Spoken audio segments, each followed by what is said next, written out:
Breath of the Wild, Ocarina of Time, A Link to the Past. Do you know what all of these titles have in common?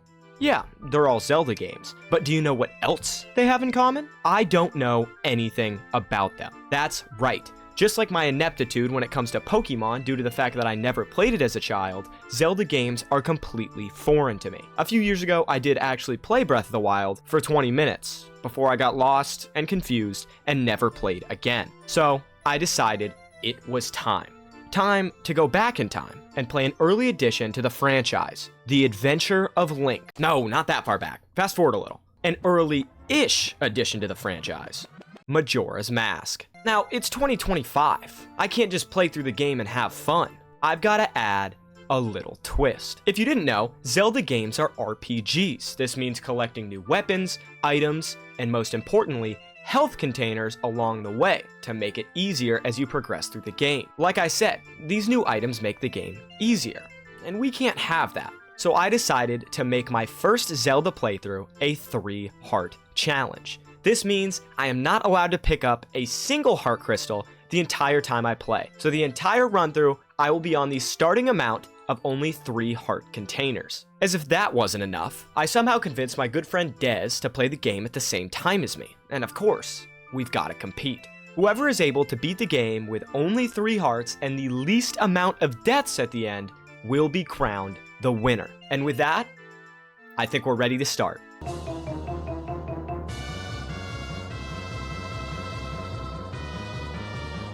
We had a rude awakening to this creature not only stealing our horse, but also turning us into this weird wood doll variant of the Plants vs. Zombies pea shooter. The weird creature with the mask on was apparently named Skull Kid, which we found out when one of his 2 fairies got trapped behind with us. I opened the door to free this stuck fairy named Tattle, who promises to help us if he can accompany me on my journey. Since Link was currently stuck in a form called the Deku Scrub, he can use these flower things to blast into the air and glide around. I did some parkour with new tech, found a Deku Nut, and then headed into this strange physics-defying passageway. I then met this absolute weirdo who owns the Happy Mask Shop. Who the fuck is this? Apparently, an important mask was stolen from him. And when we were robbed, our horse wasn't the only thing Skull Kid took from us. He also took our ocarina. And the mask shop guy says that if I can recover my ocarina, he'll turn me back to normal. The one caveat is that we also have to recover the mask that was stolen from him. As if this wasn't a big enough task, he's apparently a busy man, so he also gives us a 3-day time limit. With my new quest, I headed into the main hub of the game, Clocktown. Tattle informed me that Skull Kid is no match for the Great Fairy, who's apparently over near the North Gate somewhere. I got a bit greedy and attempted to leave the town early instead, but the guard refused to let a child like me out into the wilderness. That meant I had to figure out this business with the mask shop guy before I would be able to explore farther. This is where the quest lineup got a bit absurd. Victoria outside town is the only one who's spending time playing with us kids. Dude, I'm supposed to remember this? Dude, how do we sync up talking to the same random kid at the same time? What the Do fuck? bombers ever hide at the observatory? Secret route to get... This guy just told me so much shit. Don't be telling Jim in North Clocktown. Dude, are you fucking serious? He just told me like 8 names. After this random kid bombarded me with information, I made a pit stop at the bank, where this freaky man told me I could deposit 200 rupees for a prize, but I was broke as fuck, so I let him be for now. Bro, just wait till you find fucking Diddle. Des had apparently found some dude named Diddle, so I made that my next quest. After running around for an absurdly long time, I found a man who looked suspiciously like someone named Diddle. His name was actually Tingle, but I'll be referring to him as Diddle for the rest of the video. He apparently sold maps to help out his father, and for 5 rupees, I was happy to purchase the map of Clocktown since I was getting so lost running around. Next to Diddle was a child that told me if I couldn't pop a balloon, I had no business messing with him. Since I physically couldn't do that yet, I headed into a nearby cave, which, luckily, was the fairy's fountain. Even though Tattle had been talking about the Fairy Queen like she was this all-powerful, omnipotent being that could beat Skull Kid in 1 hit, that very same Skull Kid had apparently broken the Fairy Queen into pieces. To remedy this, I had to find a single fairy that was somewhere in Clocktown. Great. Motherfucker. At this point, Des encountered the main mechanic of Majora's Mask. Use the magic words that Tingle created himself. Don't steal them. Okay. The hell, that was so scary. We didn't know quite what it did yet, but you'll quickly see it's not a good thing. Dez, being the degenerate gambler he is, somehow also found a lottery shop within an hour of opening the game, and of course, gambled, and of course, lost. East Clocktown. No, I want to be in North Clocktown. Dude, there's a lot of diddlers around here. We gotta be careful. Our paths diverged here a bit, with him focusing a bit more on talking to the creeps around town, and me just being completely lost. I, at least, was trying to help the townspeople, while Dez was allowing old women to get robbed in front of his eyes. Oh my god. I got my own shit to do. This granny's just getting robbed right in front of me. What am I supposed to do about him? How do I stop him? Did I just fail something important? What was I supposed to do? I couldn't attack that guy. I finally found the missing fairy, which I was able to grab using my flying Deku powers, so I headed back to the fairy fountain to return it. Doing that awoke the horrendously polygon-shaped Fairy Queen. As a reward, I was granted Magic Power, a new bar that appeared at the top left of my screen. I was expecting some crazy cool magic skill, but it would apparently allow me to shoot bubble blasts in my Deku form. A truly dangerous weapon. She also told me that a man living in an observatory outside of town may know of Skull Kid's whereabouts, so I headed out in search of this mystery man. Using my new bubble ability, I was able to pop the balloon that the snobby-ass kid had talked about earlier. This kid apparently had a hideout that led to the same observatory I was trying to get to. But of course, he couldn't just give me their secret code. Instead, him and his friends challenged me to play hide and seek with them around town. My time limit was finding them before the next morning, but the issue was, it was already midnight. I was able to find one of them instantly, before I ended up in the same scenario as Dez with the old woman being robbed. And I totally saved her. Okay, yeah, I definitely just failed that mission. I just let an old lady get robbed. We quickly realized that starting the mission with a measly 6 hours before morning was, in fact, not the strategy. Damn, is this gonna make us restart? It did, holy shit, what? So we headed back the next day and tried once more.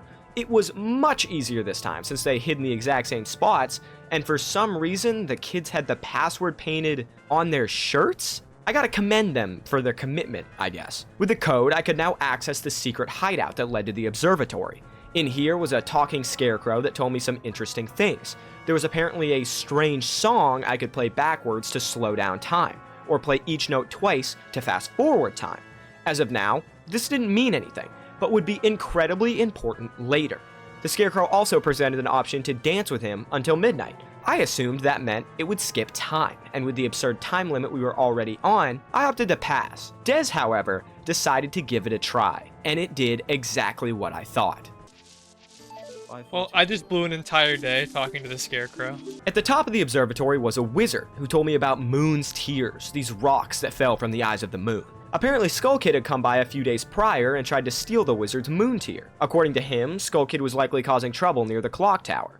While I attempted to use the telescope to locate him, Dez encountered it. Oh no. Are you good?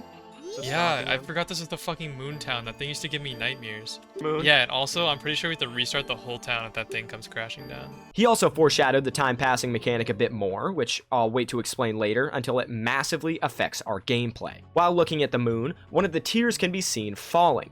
You can also see Skull Kid throwing ass. Yo, he's spanking his booty. He's shaking his booty at me. Apparently, the only way to access where Skull Kid was twerking it is to wait for a door to open on the eve of the carnival, whenever that is. I headed outside to grab the moon tear that had fallen, and then for the life of me, could not figure out what to do with it. Dez kept talking about some yellow flower guy we had to give it to, but he seemed to be impossible to find until I randomly activated some hidden dialogue by walking around.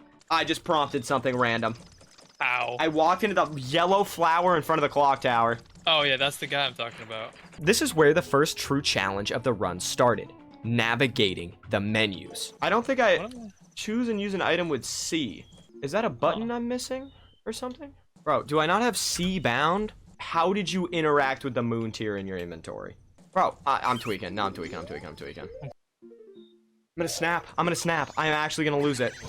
It doesn't do anything. You're hovering over it in your inventory. Dude, I can't even hover. Use your right analog stick and put it in one of those like hot spots. I swear to God, the right analog stick isn't even doing anything. So, Dez actually lied to me. He said to use right stick to go in between items. It's actually the left stick. So I spent an incredibly frustrating 10 minutes trying to figure it out. With the menus finally sorted, I gave the moon tier to the flower guy, which, funny enough, just activated a flower platform that did, absolutely nothing. While trying to figure out what this could have possibly unlocked for us, I encountered my mortal enemy.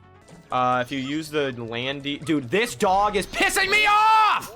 Crashing out because of a dog is crazy. He keeps doing this dumb shit. Speak of the fucking devil, he's right here. No. Bro, fuck off! Since midnight on the final day was rapidly approaching, we decided to just wander around and wait for the clock tower door to open. Is that guy gripping his cock? Wait, what? Oh, Jesus. Yeah, he's got... Oh my god! He is a predator! Oh! Next door to the creeper's place, I found this creature selling a bomb item that I was apparently too small to carry, and since it seemed like I couldn't do anything else, I just decided to wait at the clock tower door. Once midnight rolled around, some crazy mechanism activated, creating a new set of stairs into the tower. After climbing them, we came face to face with Skull Kid once more. The other fairy started helping us for some reason, telling us to gather 4 things from 4 different locations and bring them here. Skull Kid then proceeded to smack the shit out of the fairy for assisting us, further solidifying our teammate Tattle onto our side. Skull Kid went nuclear and started doing this weird magic spell on the moon. Then things started getting a little crazy. Right A down, right A. What the fuck was that? I'm supposed to remember this? Yeah, I just played this song a time. We're sure we're playing the right game here. This is not an ocarina. What the fuck is this? That's not an ocarina! What am I playing? Hey, I forgot the song already. After a flashback to a different Zelda game, we received the Song of Time, and playing it brought us back to the start of the first day. With my ocarina recovered, I could now go talk to the masked salesman again. Oh, you got it. You stop touching me! What the? Where did this piano come from? With the assistance of the massive piano he spawned out of nowhere, I was able to learn the Song of Healing. By using this song, I reverted from Deku Link to normal Link, but kept the Deku form in a mask. If I put it on, I'd be able to use the Deku's powers whenever I needed them. Please give me that which you promised me. Yeah, buddy, I got bad news. I did not get that shit. Since the mask seller fulfilled his part of the deal, he then inquired about mine. Majora's mask apparently bestowed a wicked and evil power upon anyone who wore it, and because of this, the Ancient Ones sealed it away forever. Somehow, this random mask merchant found it and subsequently lost it, so I was reminded of the urgency of my mission to confront Skull Kid. Once I headed out, Tattle mentioned that the 4 locations that Tail, the other fairy, had mentioned were likely in the zones in the 4 cardinal directions from town. He recommended that I go to the swamp to the north first. Now that I had a weapon, the guards were happy to let me pass through the gate that led me to Termina Field. Dez decided to instantly start trying to find out the fastest movement strategy possible. I found out how to backwards long jump. We also tried out our new mask, which seemed to be a soul trapped in our clutches for all of eternity. Oh, that thing definitely damaged me a little bit. I got a chest. Oh my god. I ended up encountering this drawing etched into the base of a tree, which Tattle told me he and Tail drew with Skull Kid when they all first met. Here's a quick summary of the backstory dump. Skull Kid got left alone without his friends, it started raining, he cuddled with Tattle and Tail, they were besties and did cartwheels together, and then they scratched the shitty drawing into the tree. Since Skull Kid was always playing tricks, apparently nobody wanted to play with him, which is why he stole the mask, I guess? And then he turned evil. Whoopee! With the backstory done, I could head into the swamp, where Diddle was stuck in the air yet again. After knocking him down with my magic bubble ability, I was able to obtain the map of the swamp area. Past Diddle was an owl statue. I'd seen these around, but never bothered to interact with one. I finally decided to try it out, which told me to leave proof of my encounter. So I smacked the fuck out of it with my sword. It did something, but I didn't know what, so I headed up to this shack in the swamp. There was apparently a boat cruise, but the witch who ran it was at the Magic Hag's potion shop somewhere near the edge of the swamp area. The desk, at least, had someone working it, who turned out to be Tiddle's dad. After telling me all about his disappointing son, he informed me about a pictograph contest, which I apparently needed to first take the boat cruise to unlock. I headed over to the corner of the swamp where the hag shop was, and encountered a creature. Oh! Ew! She informed me that Kome, the witch running the boat cruise, had gone to the woods out back and was now lost. I was tasked to ask around with the monkeys that lived there to find Kome. Upon entering the cave, I instantly encountered a monkey who told me to follow him. He led me through this absurdly long maze of passageways and armored turtle enemies until we finally came upon Kome, who had apparently been beat up by Skull Kid. she asked me for some kind of energizing item, so I attempted to play the Song of Healing, which did jack shit. You want a Deku stick? Or a Deku nut? Since I had no items that would work, I headed back to the witch's hut, where Witch 1 gave me a bottle of red potion to revive her co-worker. It would have been nice if she gave it to me before I trekked all the way back, but whatever. I followed the monkey all the way back through the maze, gave Kome the potion, which she chugged down, and then she flew away on a broom. Great. And before I could head back to the swamp tour, this gang of monkeys decided to guilt trip me into helping them find their brother at some temple near a waterfall. Only Dekus could enter, so it's a good thing I totally didn't have any other pressing matters. With absolutely no idea where this waterfall temple was, I headed back to the boat tour building. Kome thanked me for helping her and granted me a pictograph box before offering me a free tour of the swamp. Coincidentally, the boat tour ended directly at the temple I needed to go to. Now, before we head in, it's been a minute since we checked in with Dez. Oh god, it's trying to suicide bomb me. What?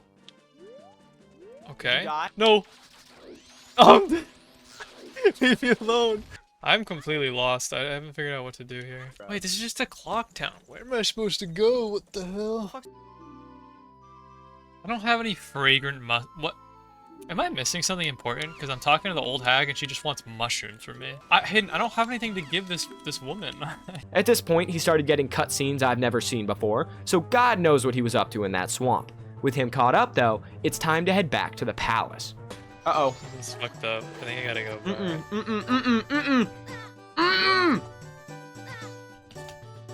I almost just fucking died. So yeah, the water here is poisonous. I used my Deku form to fool the guards at the front, who made it a point that I shouldn't stray from the main path. So I strayed. The left door led to this top-down maze area. If one of the workers spotted me, I got my ass thrown all the way back outside. I was able to complete this area, but it wasn't worth it. The right door had another maze, but this one led to an underground cave. Down here, some random bald man offered me magic beans, which could be planted in soil and then watered by filling up the bottle I had left over from the witch's potion.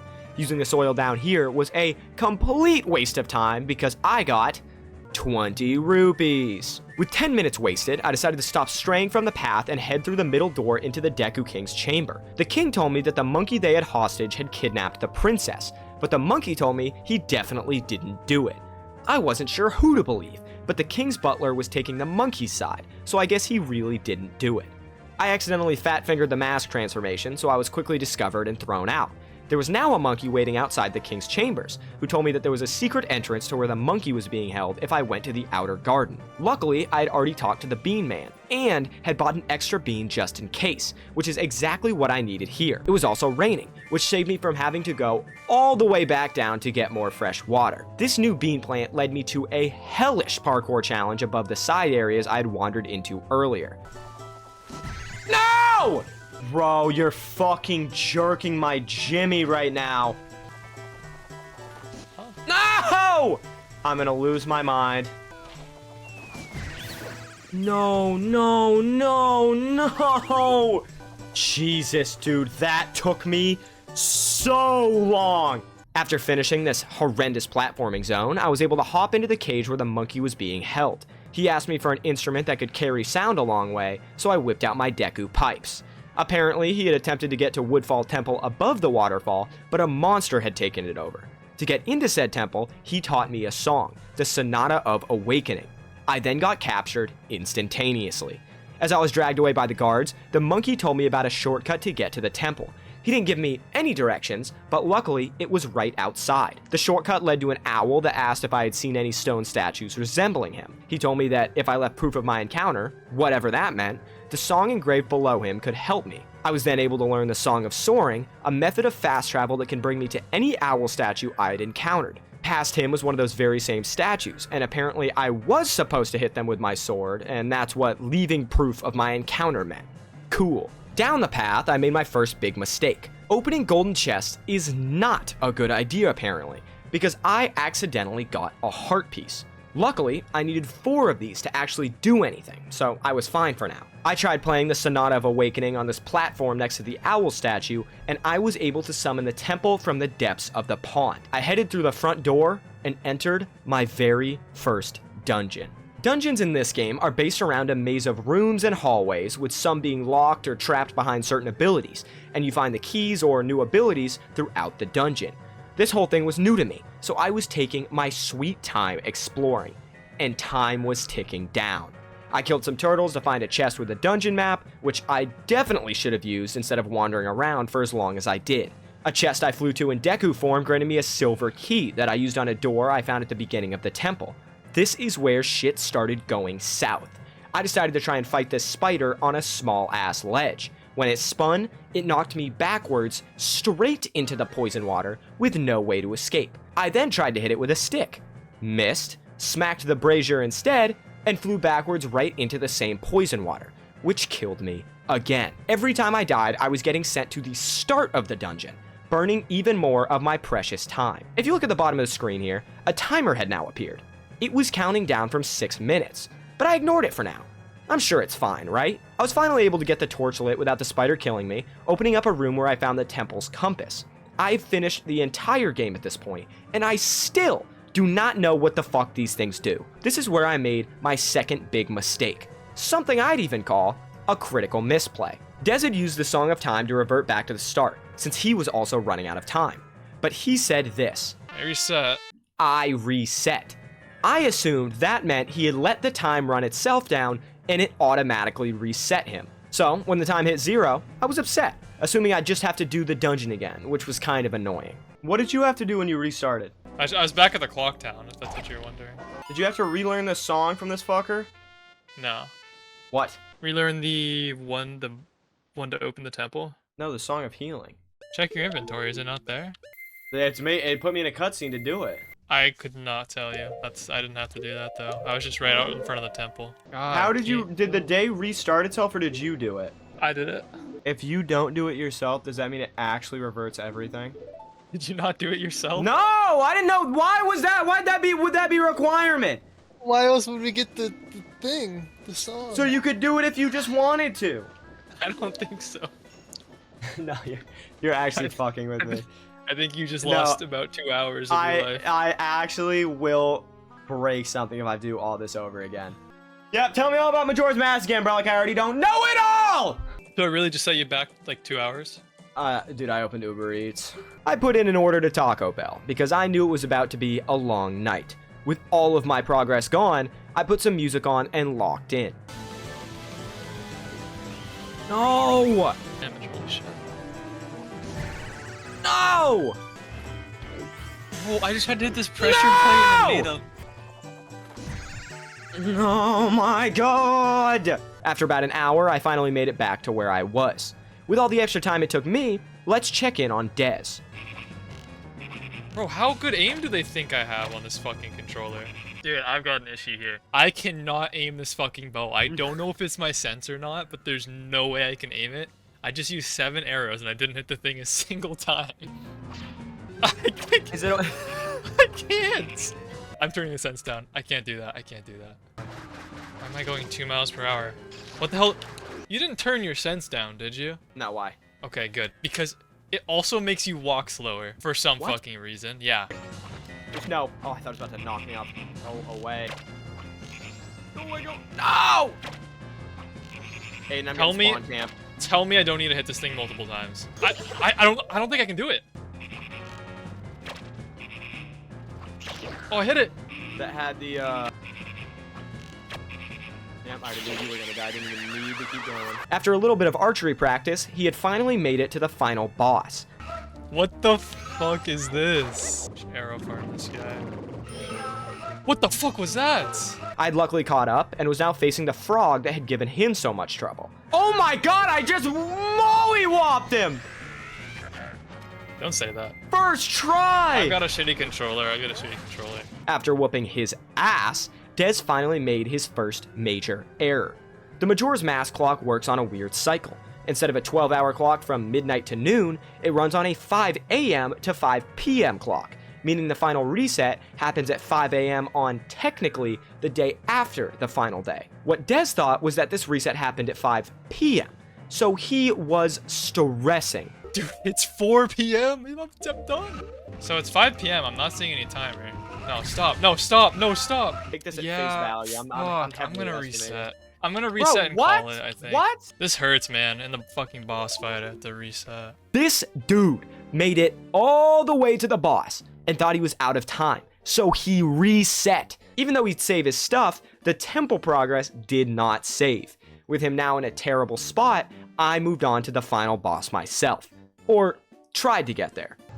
Dude, no, this is buggy as fuck. There's no way.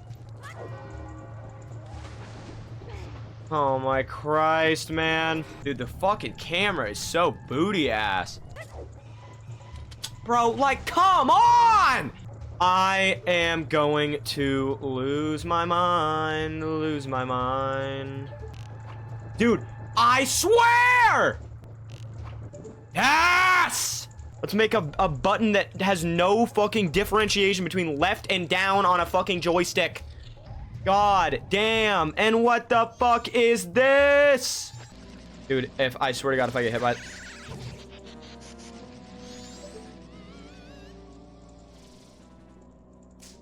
And he suddenly vanished! Dude, what's my time at the bottom? What is that fucking icon? Is that daytime? Is that nighttime? The world will never know.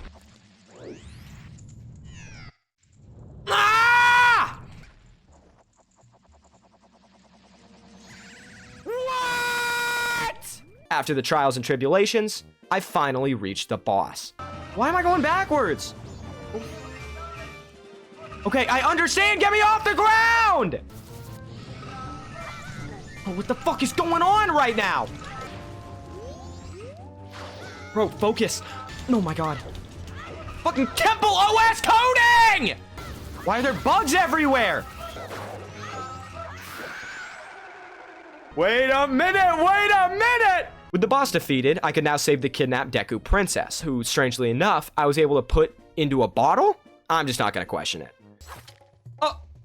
With that, I ended for the night, and when I got on the next day, for some reason, I decided to use the Song of Time. I had completely forgotten about the princess side quest to free the monkey, and instead decided to just head to the next area, the Ice Mountain. After the realization dawned, I had to head back to the temple, which luckily let me teleport straight to the boss since I had already beaten it. I took it down way quicker this time, but I made a bit of an error. Our rule we had just made was that if we had picked up a heart container and it actually increased our maximum life, we had to instantly close the game and just reopen our last save. Normally, if you found a regular heart piece, you were fine, since you needed 4 of them to actually do anything. But this wasn't a normal heart piece. This was a boss one, which counted as 4 individual heart pieces, instantly adding a heart. Great! That meant I had to go back, again, and do the boss. Again! After killing him for the 3rd and luckily final time, I made sure to not get the heart piece. I had now officially completed the dungeon, but if we think back, Dez was in an even worse spot than me. Restarting everything, pretty much. So I don't know if I have to restart the entire temple.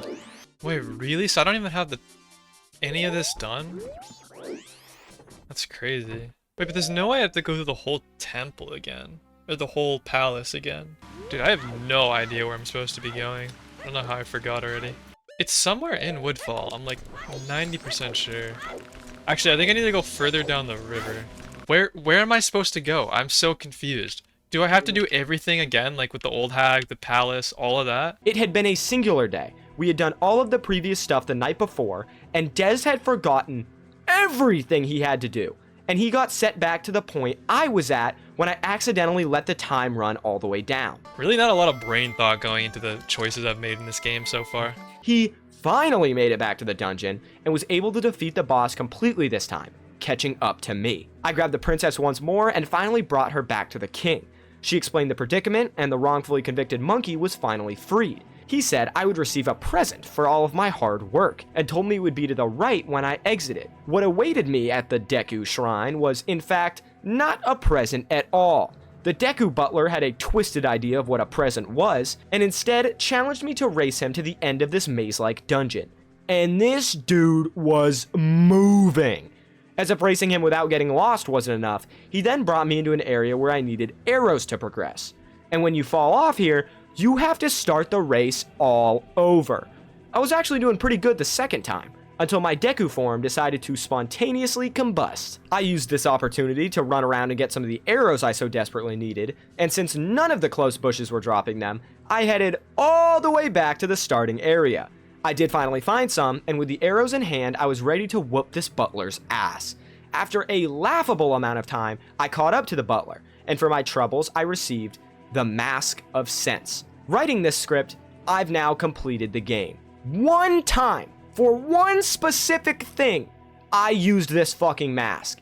It is completely useless. The butler then went into some sad backstory about how he used to raise his son as a child who left years ago. I wonder why he left. Yeah, I think your son left because you made him go through the fucking trials and tribulations of Dante, going through the fucking rings of hell. Jesus Christ. With this area officially cleared, it was time to head to the Ice Mountain. It took us a bit to realize you could actually shoot down this icicle, which somehow destroyed the massive ice block in the way. Although the path was now clear, I decided to reset here since breaking the ice was a quick little thing and I was wasting a concerning amount of time. While I was back in town, I realized bombs would probably be a good item to have going into this new ice area. I used the scarecrow at the wizard's lab to skip to nighttime, and he decided to give me some critical information I had misunderstood before. The Song of Time was the mysterious song he was talking about earlier, and if I played every note in it twice, I could skip ahead 12 hours. And if I played it backwards, I could slow the flow of time. This was a huge discovery, since the 3-day limit was a constant worry in the back of my mind. It was now nighttime, so the old woman was robbed by this weirdo again. And now that I had an actual sword, this shit was a piece of cake. Now that she had her wares back, the old woman told me she would stock bomb bags at the store the next day. I headed back in the morning and sure enough, the bomb bag was in stock. For 90 rupees! This dude in the corner apparently sold powder kegs, whatever those were, but I was still too small to carry them. I ignored him for now and farmed a bit until I could finally buy the bomb bag. I tried out the backwards song that the Scarecrow had told me about and realized this was some serious tech that I didn't want to share with Dez yet. I deafened, I just used the Song of Time reversal, and I slowed down time by half. Because the Scarecrow told me about it. He does not know this is an option. I'm not telling him. Following the snowy path, I ended up at Mountain Village, where a promising smithy offered some kind of upgrades for my gear. Oh my god, this guy's got his nips out! What's his fit? What is this? Apparently, their hearth had frozen over, and if I could find some way to thaw it, they could get some upgrades going. On my search for the hot water I'd need, I encountered a path that was apparently inaccessible to those who didn't know the Goron jump. As that was a move I had never even heard of, I assumed this wasn't the route I was meant to take. Down the other path, I found Tittle again, who was happy to sell me a map of Snowhead. Past him was the owl I had met earlier, who told me to follow him and then flew straight over a chasm. What the fuck?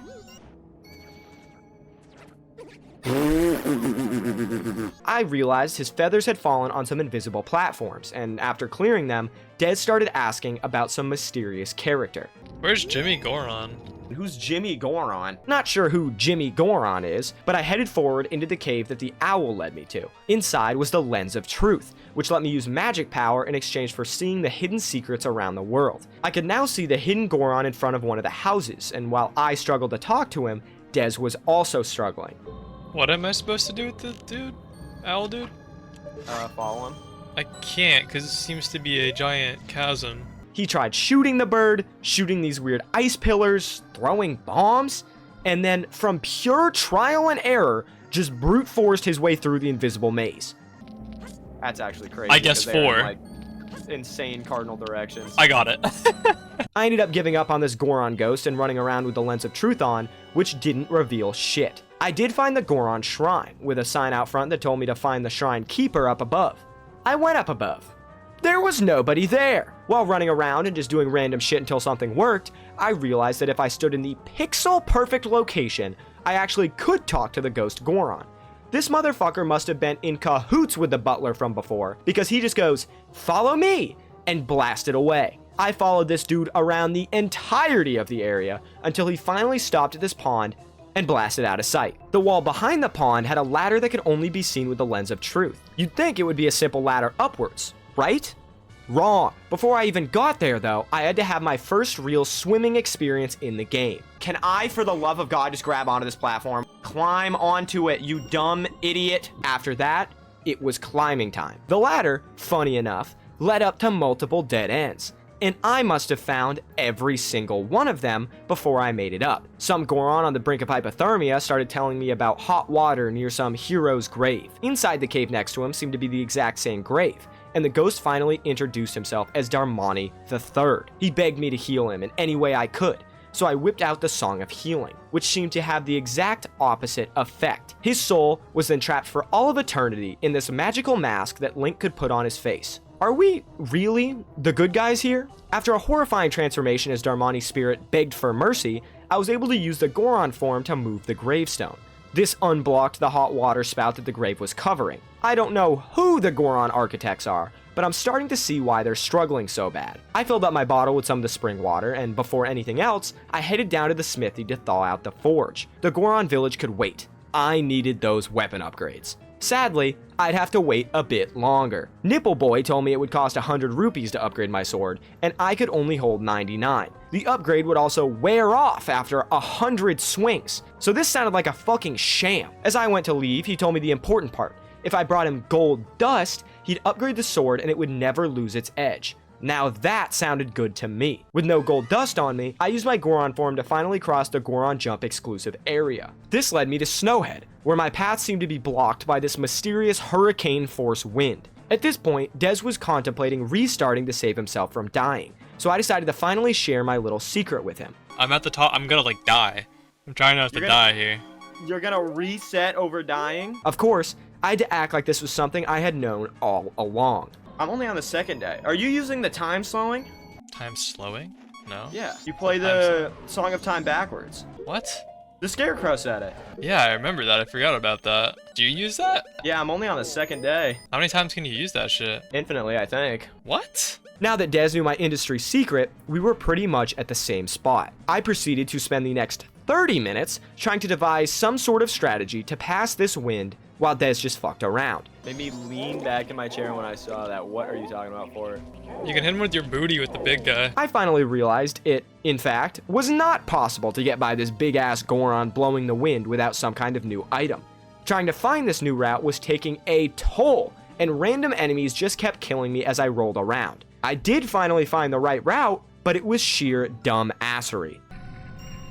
That worked. After ground pounding to open a random door, something any child playing this game definitely could have found out, we now had to deal with this stupid ass baby.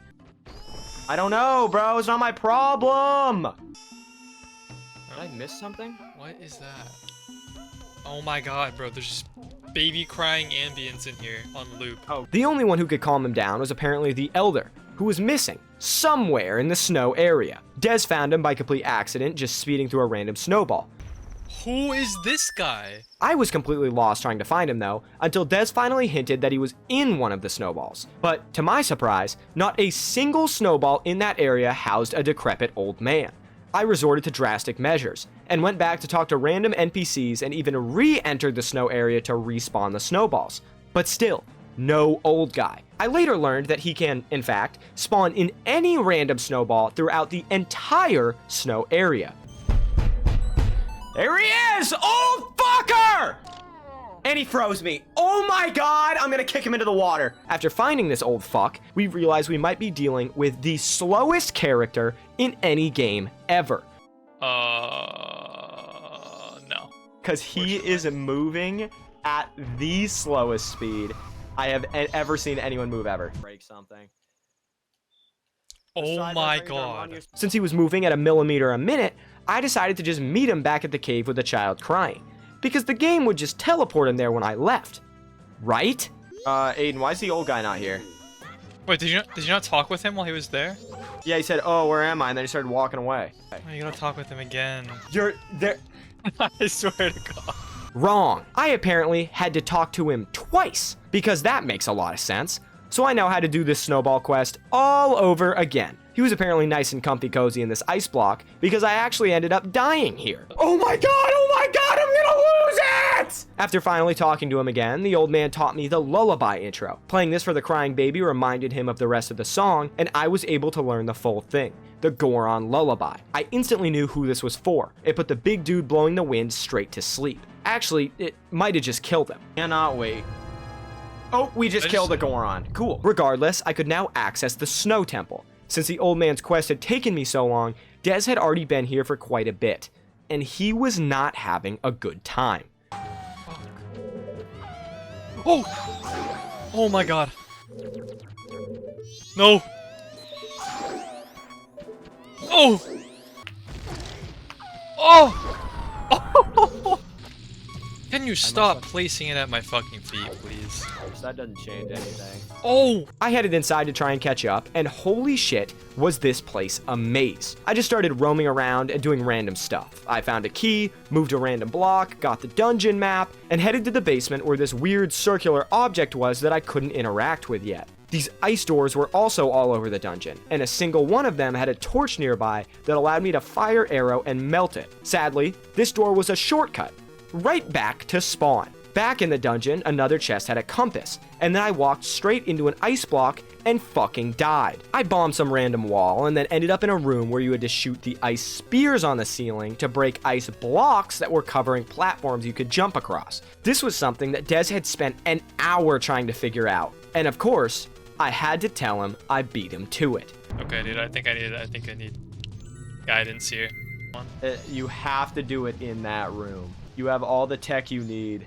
Oh my god, I see it. I gave him some hints to help him out, and we were now in a new area. This room was a pretty easy Goron puzzle, where I had to ground pound some cylinders that would then bump up their counterparts to allow me to climb and pass through the door. The issue was, my timer was now ticking down until my reset, so I started moving quick. Apparently too quick, because I ended up plummeting down the center of the dungeon, losing precious time. I thought I stood a chance completing the dungeon with the time I had remaining, until I ended up facing against a mini-boss. His only goal must have been to stall me out, because his entire attack kit consisted of moves that could freeze me and clones that he'd send out so I couldn't find his real body. I finally took him out and received a massive upgrade to my arsenal as a reward, the fire arrow. With these, I could navigate way more of the dungeon. I lit up some torches first to unlock this room that allowed me to use the cylinder ground pound to raise the massive platform in the center of the dungeon.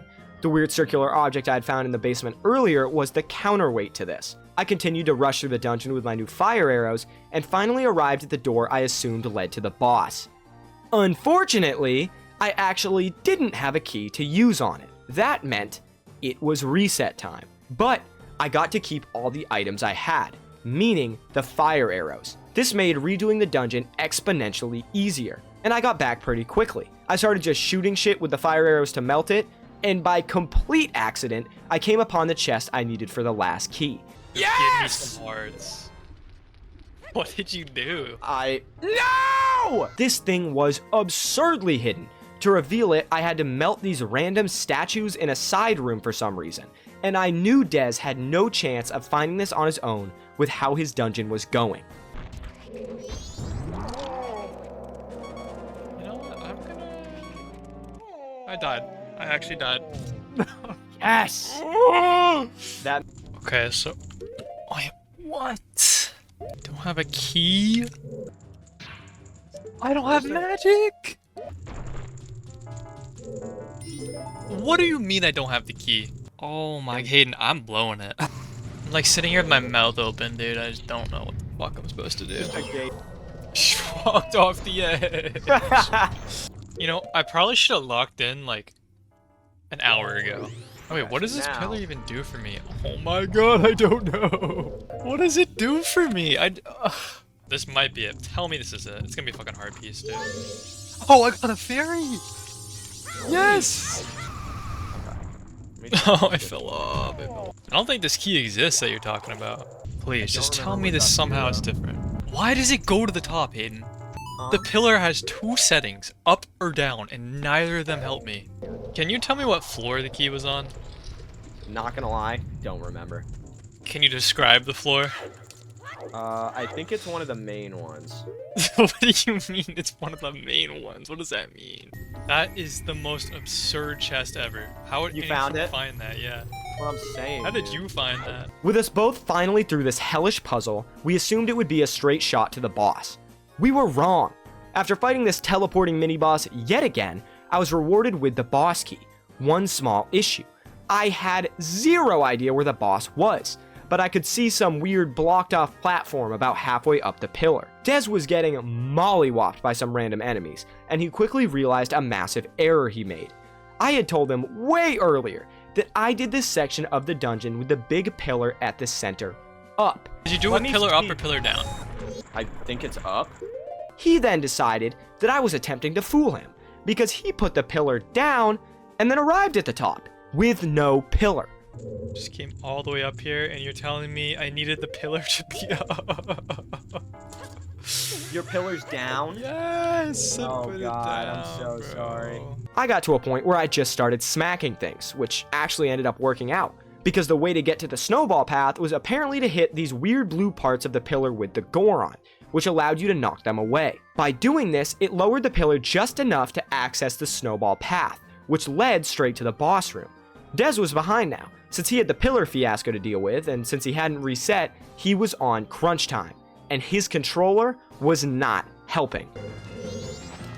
No, don't change forms. Please stop. Urgh. I just felt so far. He assumed that, to get the pillar down, he had to lower the entire pillar by jumping down into the basement and hitting the switch. He then decided to ask me for a tip, after he had jumped all the way down. Does it have to do with that bottom switch? No, not in the nowhere near it. Because I just jumped all the way down. He finally figured out with some help from Tattle, but as he went for the last part he had to punch out, he must have hit a patch of black ice. Oh, it's like right there. I honestly, I could be letting you fuck up here. He finally climbed all the way back up for the 1000th time and made it to the boss too. And this one was a challenge. It literally just runs around in circles through the arena over and over, and you somehow have to stun it to do damage. For some reason, I went for the nuclear option, just hucking bombs at it when it was close to me, which also did damage. To me. I'll let some of the footage speak for itself, because God was I struggling. Yeah, every time I died, I had to navigate this fuck-ass dungeon all over again. And I died plenty. Oh, wait, I'm out teching this guy. Oh, never mind. Damn, I'm ramming this guy from behind. But it seems to... Oh my God. Whoa, buddy. Okay, chill with that. Dude, if this happens again, I think I'm gonna snap. Stuff. No. Should be to the boss in a second. No! While I was fighting in the trenches, getting up close and personal with this mechanical monster, Dez had developed a different fighting strategy. One that was a bit more passive.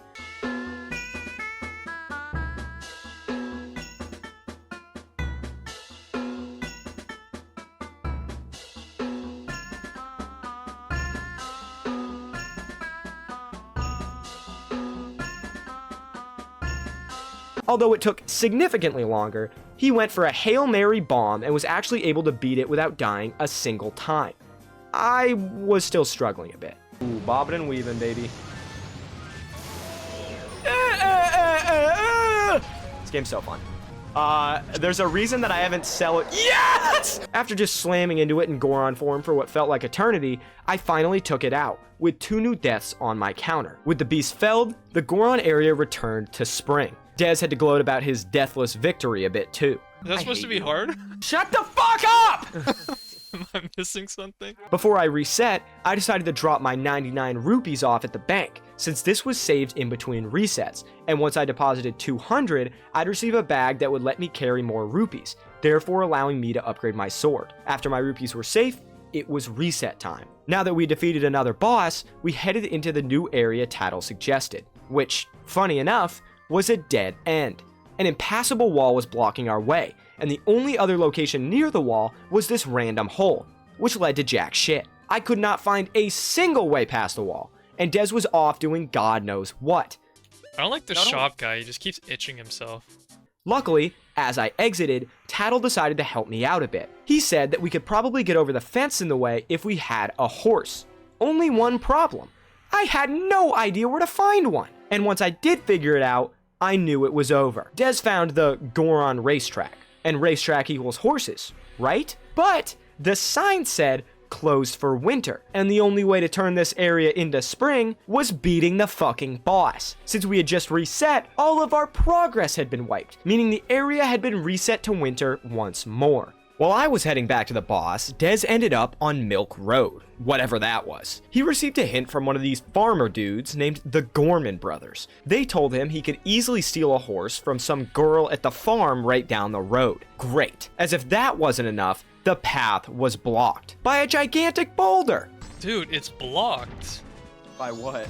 A gigantic boulder. Hey, that's what I just said. Since this dude was working hard chipping away at it, Dez had the idea that if he fast forwarded time, maybe the boulder would be broken on a later day. Instead of using the Song of Time that we had been given, where you could play each note twice to skip 12 hours, he headed all the way back to town to talk with a scarecrow, which did the exact same thing. He's trying to get his steps in, I guess. His idea somehow worked, and with the boulder gone, he could now head to Romani Ranch. The horse was there, but there was a bit of an issue.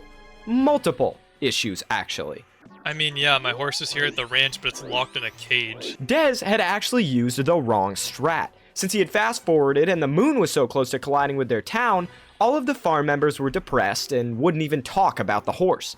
They're all, like, depressed. I can't talk with them. Luckily, I had gone a different route. While Dez was messing around on the farm, I headed back to the dungeon. Since I had already beaten the boss, I could now teleport straight there. I got it in an insanely good stun combo and killed it so fast with a little Goron booty bump to finish it off. Since the area was now spring, I assumed the racetrack would be open. I mean, technically it was, but there was a big ass boulder in the way still. Luckily, the season changing to spring also opened up the powder keg shop. This would allow me to not only blast open the racetrack boulder, but also the one Dez had to fast forward time to break. But of course, this big ass Goron wouldn't just give me the powder keg. He had to first test me to see if I was capable, and then I'd be able to carry them.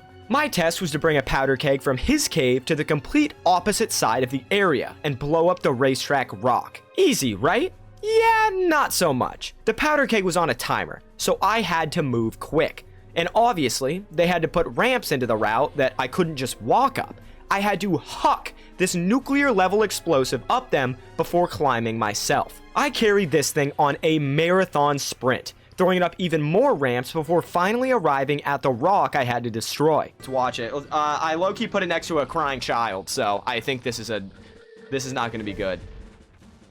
I thought I just blew him up. After nearly exploding the baby Goron, the racetrack was now open for business. I couldn't care less about the race. I just wanted my horse. I headed back to the powder keg Goron, who officially certified me as a powder keg expert and gave me a free one as a present. Now that I'd figured out the real strat to breaking the rock, Dez needed some help. So, okay, can I get a hint here on what you are gonna have to beat the boss again, and there's gonna be a place that is unlocked only in the summertime. The ice boss? Yes, sir. That's what you just did? Yes, sir. Jesus Christ. With the unfortunate news broken to him, Dez set out on the same quest I had just completed. And oh boy, he was still doing this boss in a crazy way.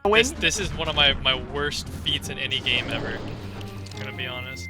Even after finally killing the boss, he was still having some serious troubles. Swim, motherfucker! I'm about to use the fucking Song of Time.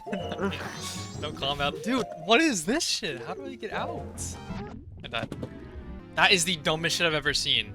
Can Link swim? Is he not capable of swimming? Is there some tech to swimming? Because he does not fucking move. He just sat there. While he suffered, I was able to use my new Goron nuke to blow up the rock successfully, granting access to the ranch. Without their imminent demise on their mind, the ranch workers were more than happy to chat with me. That's a nice name, but how about Grasshopper? I'm good. No, I think that's probably the worst name I've ever fucking heard, so no. After giving me the worst nickname known to man, this girl named Romani told me about some dark creatures that came every night and destroyed the farm, asking me to help her. Motherfucker, I'm not helping you anymore! I said, hell no! And took the song she gave me to summon my horse and rode my ass straight out of there. Yo, good luck with your monsters, though!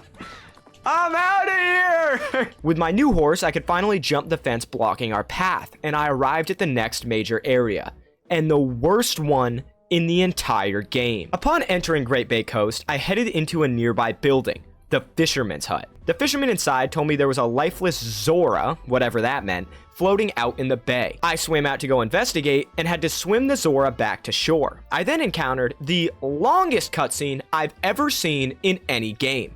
I don't like these noises Link's making either. This is a freaky ass game. I got Tittle touching me. I got the freaky ass banker touching me. Now I'm touching this guy? Who the fuck? Why is he walking all goofy like? Are we just gonna watch him walk all the way to the fucking building? Like, bro.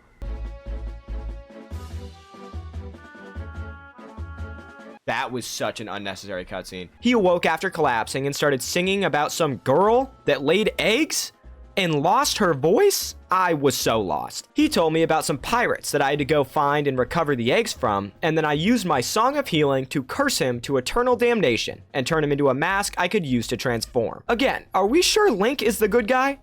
Why are we giving him a grave? I don't care about this guy. And that looks dumb as fuck! With my new mask, I headed out to this building floating out in the bay, the Marine Research Lab. Ew. Ugh. Oh, this guy's gross! This nasty-ass old man told me I needed to find the eggs that were stolen and return them here, into the aquarium water he had prepared. With the Zora mask, I was able to swim completely underwater, and I quickly realized this area was not gonna be easy. Bro's about to get sucked to death. That I am. No. No! After roaming around lost for an absurd amount of time, I finally came across the location that the Marine Lab doctor had told me about. Zora Hall. You'd think that this was where I needed to be to further the main story. Well, other than a random owl statue, there was absolutely nothing here that had to do with the main quest. What I actually had to do was go back to the main beach, run around this random rock face out by the Marine Lab, hop in a different bay area, and swim down to destroy this random wooden wall that led me to the pirate fortress I've been looking for all along. It's so intuitive. While I had been searching far and wide for my quest objectives, Dez was struggling a little bit with his powder keg puzzle. I'd say. Dude, I hate this fucking game, I think. He decided, instead of heading straight to the ranch, that he was going to participate in the Goron races first. And these Gorons were putting up a fight. Dude, what the fuck is this shit? Goron race. You're definitely going to get a hard I just fell off. Dude, I just fell off the track and they made me restart. to go, dude. Are you fucking serious? Are these things sentient? Do they just try and hit you? After beating the sentient Gorons, he actually received the gold dust, which is what we needed to upgrade the sword to the permanent better version. He headed back to the smithy to get the upgrade, but remember, this is Zelda. Nothing is ever that easy. Dez messed around for a bit, trying to throw the gold dust out randomly in the shop, and ended up having to look up how to upgrade this sword because there was no guidance at all. They just kicked me out of the store, dude. Oh my god. Apparently, you need to do the temporary sword upgrade, and then use the gold dust to upgrade it again. And since we could only carry 99 rupees with the bag we had right now, Dez headed back to town to get an upgrade from the banker. Oh my god, if this flying guy comes down one more time, bro. Can you get a gun in this game by any chance?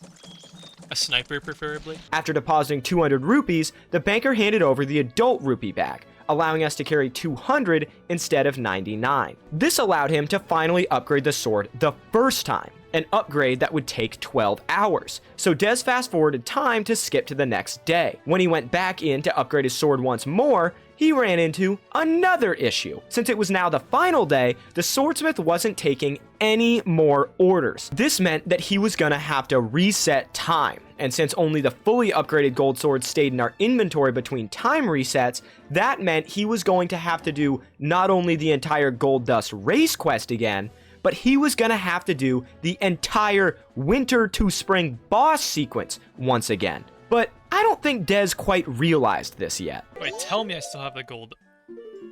Oh! I don't have the gold dust! Oh, Dude. you're done for. This is the most fucking... Ah. Don't they change the Bro. season again? Bro, what is this shit even worth it at this point? Can you guys tell he wasn't having a great time playing this game with me? Maybe we just go normal sword. No. Because isn't the point in the video where you go like, and this is where our paths diverged. And then Shut I got up, the gold dude. sword, and then I suddenly get no deaths because I'm just like cooking every boss. A little bit of foreshadowing here. I can promise you guys that this sword was absolutely no help with the dungeon boss coming up, and Dez certainly didn't complete it without dying a few times. While he attempted to redo an entire hour's worth of quests and races, let's head back to the pirate temple. My goal here was to avoid being spotted by the roaming pirate boats. I was able to find this Goron slam point that opened up an underwater gate before quickly being spotted and getting my ass thrown right back outside the dungeon. That was actually a recurring theme here, because after doing a block movement puzzle, I ended up getting sucked down a drainage pipe that also threw me right outside the dungeon. I then did the exact same thing again.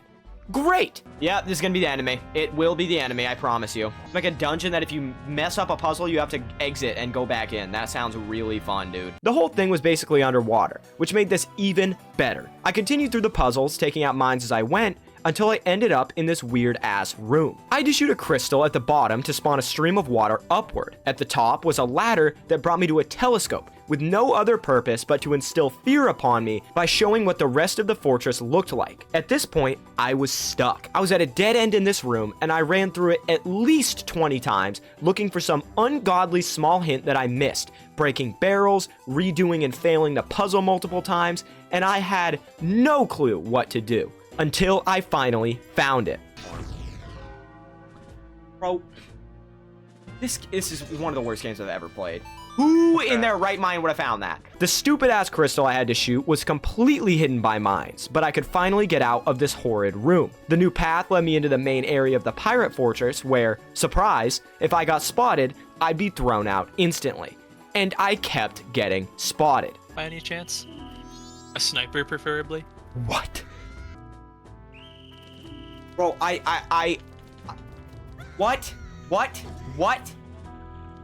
Do I have to hit him with like an arrow? Like, what is the maybe that's the tech. Let's try this. The tech I suggested to myself actually worked somehow. If I shot the pirates with an arrow, they'd be knocked out. I took out the main guards and was finally able to explore in peace. I made it to a window that let me eavesdrop on the pirate leader's conversation. Apparently 4 of the eggs were in the fortress, and the other 3 were missing somewhere. To clear out the room they had been talking in, I shot down a wasp's nest, and they all skedaddled out of there. The chest that they had all been standing around granted me the hook shot, which would let me grapple onto items apparently. I tried using it on the little aquarium thing, and I guess it was only able to grapple onto specific items. I found out I could use it on these weird pillars in the main area, which opened up a bunch of new routes for me. The first of these led straight into a mini boss fight. I used the Peeko classic to take her out, spamming attacks until she died. Damn, you suck! Oh, don't think it ends here. Flashbang! The door she was blocking led into a room with another aquarium, which I realized actually had the eggs I needed inside of them. That meant I had completely missed the one in the wasp room. Getting the eggs, however, was another issue entirely. I could grapple onto the wood above the aquarium, but I tried every strategy known to man and could not kill that clam. We're gonna try tech number 2. Yeah. Okay, so I actually just realized that was a stupid fucking idea. And another problem, none of the pots around me contained hearts. I just kept entering and exiting the room until one finally gave me health, and I was able to spam attack the clam until it died. Now, the new issue was, I had no clue how to actually get the pearl. I tried everything, until I got a random chat message that seemed absurd. Bottle? Use a bottle. You are tweaking. I realized I had said the bottle strategy aloud, and I didn't want Dez to know how it worked. He needed to struggle a bit himself. Guessing it worked. Nah, he was tweaking. I'm getting random fucking ideas from chat here. Do I have to hook shot it? I'm still so lost. After leading Dez astray and dying, trying to get the next egg, I realized I actually only had 1 bottle. That meant every time I grabbed an egg, I had to haul ass all the way back to the marine lab to deposit it. Here's a little montage for you. Take it. No! Dude, this area is some... How? I don't even know if I bothered starting Yawn it. Central! Yes, yes! I had now gotten all of the eggs from the pirate dungeon, and now I had to find the other 3 that were lost. I tried heading out to the area the pirates had mentioned the rest of the eggs were at, but every time I tried to swim out there, I'd just get respawned. I tried way too many times before realizing there was probably something I was missing. A random swimming Zora showed up at this point and hinted to me that I'd need a gold-colored fish. The only one I knew of was in the fisherman's hut, and when I tried to talk to it, the fish asked me to take it out to Pinnacle Rock, where I'd kept getting respawned. One problem: the fisherman wasn't giving this fish to me without payment. A picture of one of the female pirates. What's up with all these gooners, bro? Why do you want this? I headed back to the fortress to get a picture for Gooner Gary, and when I brought it back, he happily handed over the gold fish. With it in my possession, I was able to make it through the murky waters that would previously just respawn me. This led me to a massive chasm in the ground with some holes burrowed into the sides. Inside these were eels, and if I killed them, I could check their little den. 3 of the 15 or so holes in this area contained eggs, and I had to grab them one at a time, swim back, deposit each one at the lab, swim back to the snake area, follow the golden fish again, and then repeat the entire process. 3 fucking times.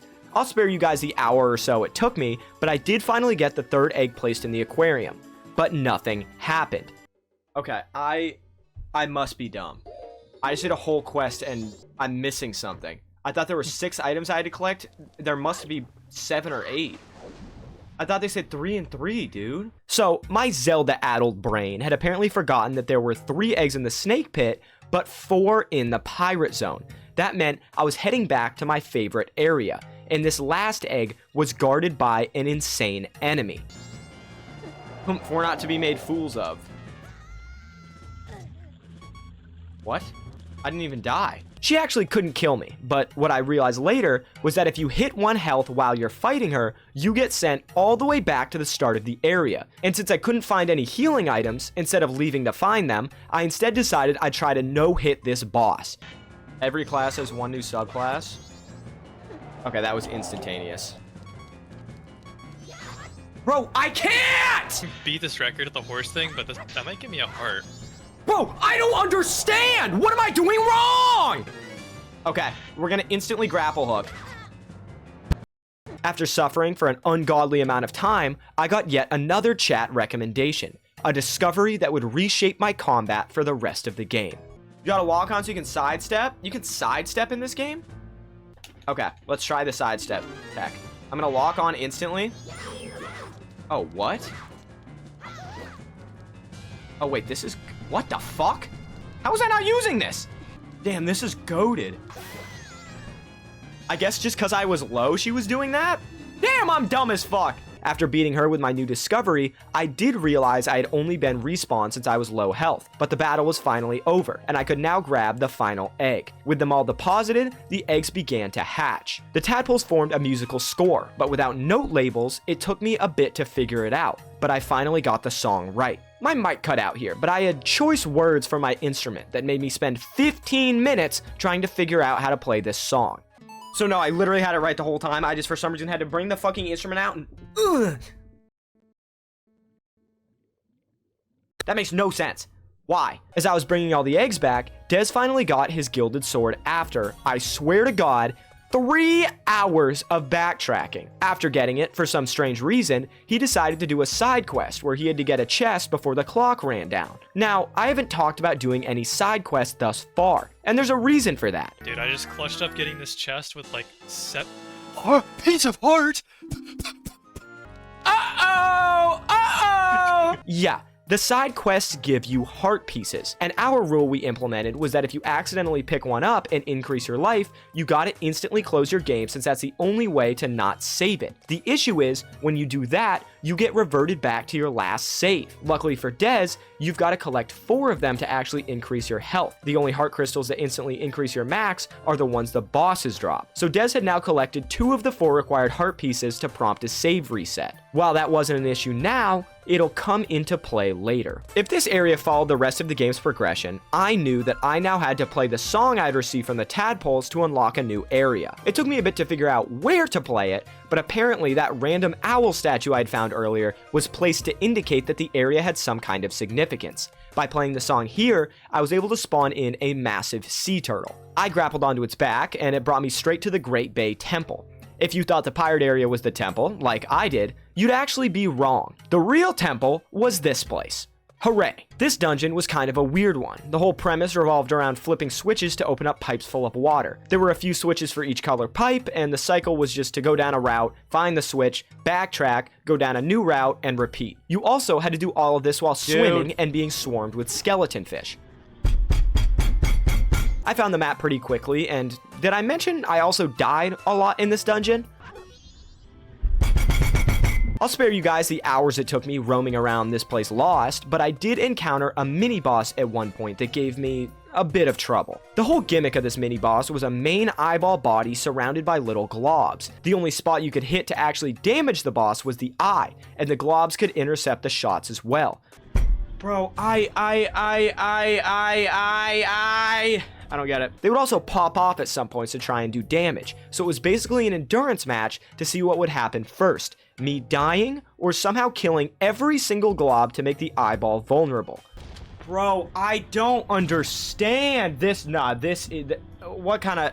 Is this a mini-boss? Because this thing's touching on me. I finally beat it, but not without adding quite a few deaths to my counter. For my efforts, I was rewarded with the ice arrow, which opened up a ton of new places throughout the dungeon. I could freeze enemies, climb on top of their ice blockified body, and climb up to access a new switch. I could also create little platforms if I shot the ice arrow into the water, which I could jump across. After messing around with my new arrows and flipping a few more switches, I arrived at the second mini-boss, and this one was just as bad as the first. Oh, he's in a bubble now, that makes sense. Yeah, don't give me a heart or anything. No, I'm good, yeah. Oh, and he sucked me into his bubble. He's beating the shit out of me, actually. I'm a quarter of a heart. How? Oh my god, I'm dead! It's over, he's beating the shit out of me! No! Dude, this boss fight is so fucking stupid! I figured out at some point that I could shoot an ice arrow at his gelatinous blob to freeze it, but since the aiming was so slow, this didn't work 100% of the time. It actually worked very little. I'm gonna have a conniption. I think my brain is actually gonna collapse. Dude, this is the worst game I've ever played. After a few attempts, I was finally able to do the impossible, and with some lucky moves from the frog, I was finally able to take him down with an arrow. With that done, I received the boss key, but I had no clue where to bring it. That's because I had actually missed like 4 switches in the most random corners of the dungeon.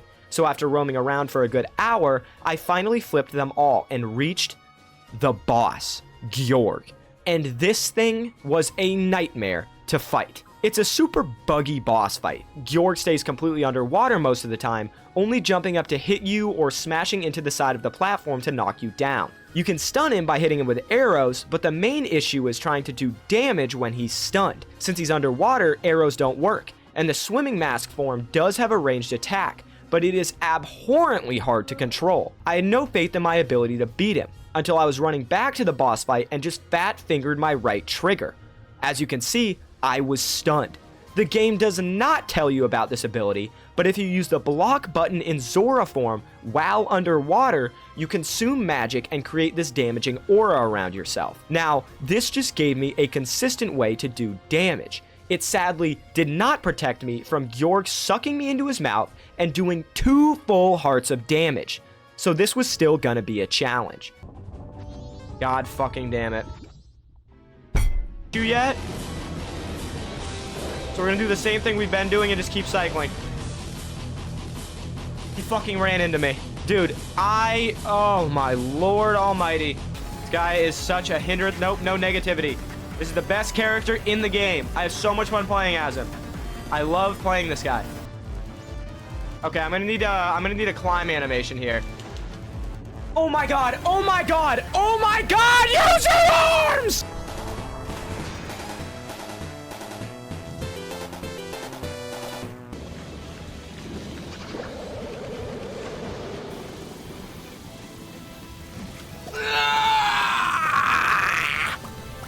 I'm so fucking goated. I'm so goated.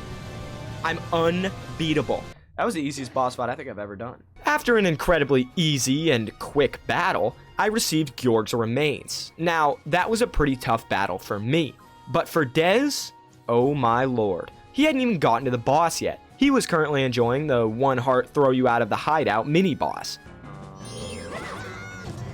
This is unbelievable. You did it? No. I haven't landed a hit yet, motherfucker. Oh! I need to, like, do some mindfulness. Read man search for meaning before I start this fight. Link, you motherfucker. This is so bad. This is so bad. Oh my god, Link, why do you jump? Why do you jump? After finally taking her down, he headed into the next mini boss and realized that I hadn't shared with him you're only teleported away if you're 1 heart. Hayden, it was only resetting me because I was on half a heart. Oh yeah, I forgot to tell you that. Kind of a fucking important detail, dude. He then got jump scared by a clam. I'll skip over his dungeon crawling as it was very similar to mine, but his experience with Georg was truly something. That does damage? I have no choice but to do this. But this guy takes his fucking sweet time. And I just take damage. I just take damage. Like, what? What's the point, man? Yeah, hold on, let me do this 10-minute climb animation real quick. No way that doesn't reach. Oh!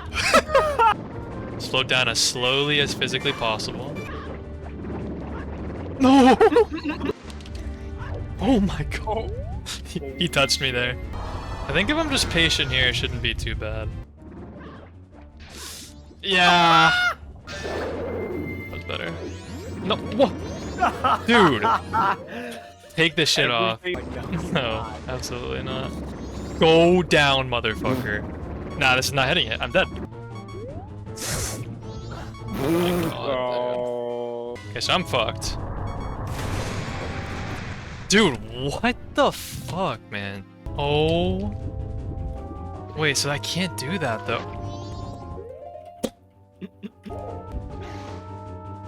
Go. Holy shit. Dude. God forbid this animation works. Just climb. Just climb. Really? Please swim up. Please swim up. I can't take it. That's fine, that's fine, that's fine, that's fine. No! Oh, there really is a phase too. Oh. It seems I'm down here in the water, which is the worst part. What a great tip, dude. Dude, I don't get that. That's so stupid. That makes no sense. Oh, great noise to hear. Dude. Are you kidding me? What is it? This is unreal, man. If you look close right here, with 2 minutes and 30 seconds left on the clock, he spammed his controller and found the same strategy I did with the right trigger damage. With the timer ticking lower and lower, he tried it out for his final attempt. It didn't go so well. By now, time was ticking so low that he had to reset, meaning he'd have to do the entire dungeon all over again. The next day, he came back to attempt it again, and it was more of the same.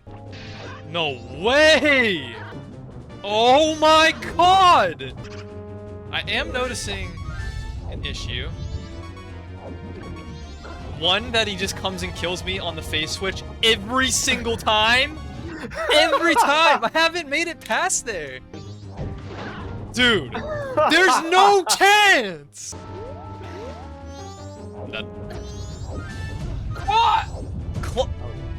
I'm gonna lose my mind. I'm gonna lose my mind. This is the worst boss ever coded. No. Oh!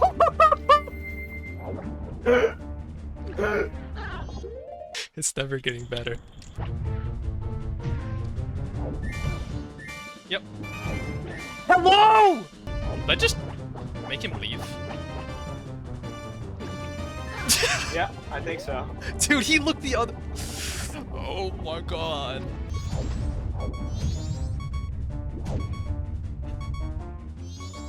Don't come after me.